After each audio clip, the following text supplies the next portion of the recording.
سلام، رویا هستم از سالن آرایش رویاز هیر برایدل پلس. یکی دیگر از برنامه‌های میک‌اوور تلویزیون اکسس رو امشب شروع می‌کنیم با مدل زیبای ما مونا جون هستن که امروز مدل عروس ما هستن. سلام، مونا هستم، مدل این هفته اکسس میک‌اوور و خیلی خوشحالم در این برنامه شرکت می‌کنم و منتظر هستم ببینم رویا جون چه مدلی رو روی من انجام میده. میکاپ هم کردید خیلی آرایش مونا جون انجام شده به خاطر فرصت کمی که داشتیم و الان قسمتی که انجام میدیم موهاشون هستن که استایل عروس روی موی ایشون انجام میدیم.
شروع میکنیم آبدوی عروسمون رو انجام میدیم و این کار رو به اتفاق همکار عزیزم مرجان جون شروع میکنیم که دستیارم هستن و کمکم میکنن.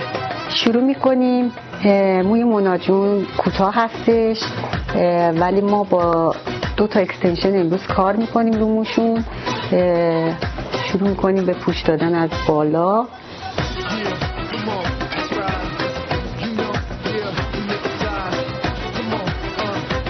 این پوشو که دادیم بعد شینیونش رو شروع میکنیم. عروس خانمای جدید حتما بشینن این برنامه رو نگاه کنن و خودش یک برنامه خوبیه براشون که مدلای عروس رو اینجا ببینن. مدل مو، مدل آرایش، همینطور برایدل شویی که داریم حتما تشریف بیارن و مدل‌های ما رو از نزدیک ببینن. غرفه‌های ما بیان حتما که برای 15 فوریه هستش در بانکوت هال الگانس.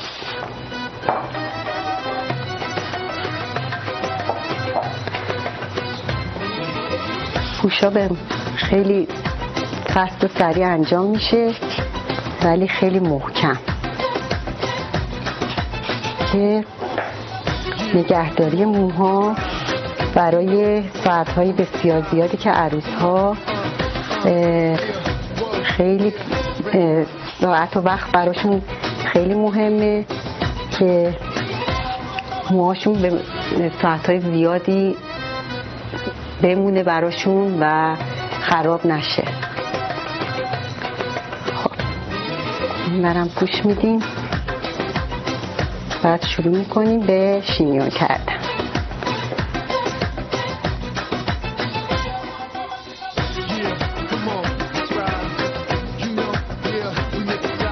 قسمت بالا رو خیلی بلند میگیریم چون میخوام تاج بزنیم براشون.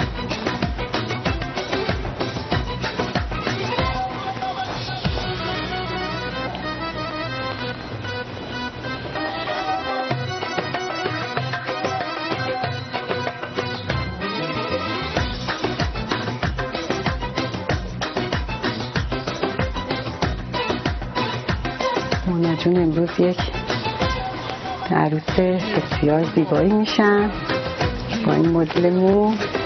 مدل شینیونمون یک طرف است. مو رو میدیم به یک طرف و بعد حالت کرل بهش میدیم.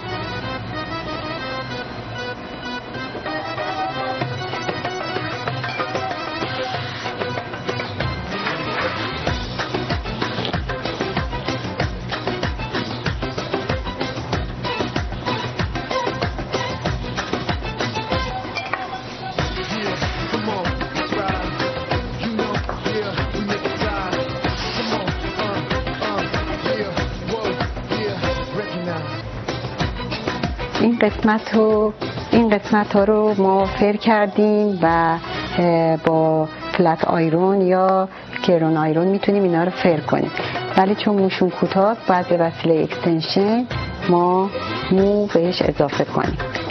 اکستنشن ها قبلا کر خورده و آماده میزنیم برای قسمت.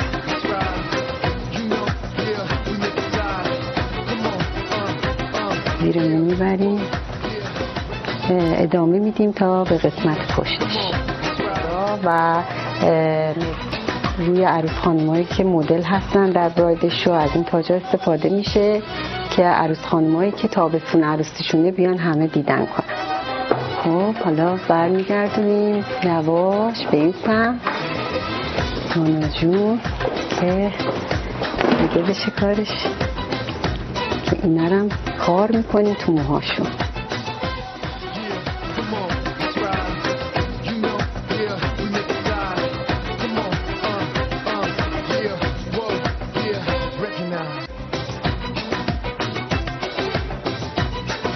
فاینال کار عروسمون به اتمام رسیده و میتونن همه ببینن مدل مو و آرایششون و زیبایی خانم مونا.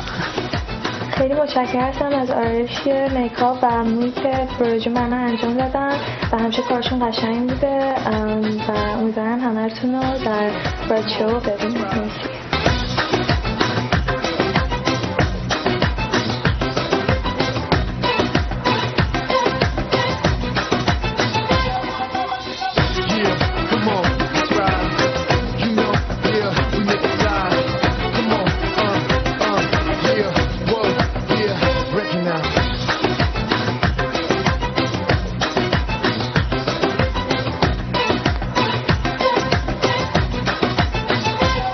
خب برنامه میکوور به اتمام رسید. میخواستم فقط خداحافظی کنم از بینندگان عزیز و همینطور از تلویزیون اکسس و همکاران عزیزشون در دبی که در ادیت و پخش این برنامه خیلی کمک کردن. ممنون هستم و خداحافظی میکنم تا هفته آینده.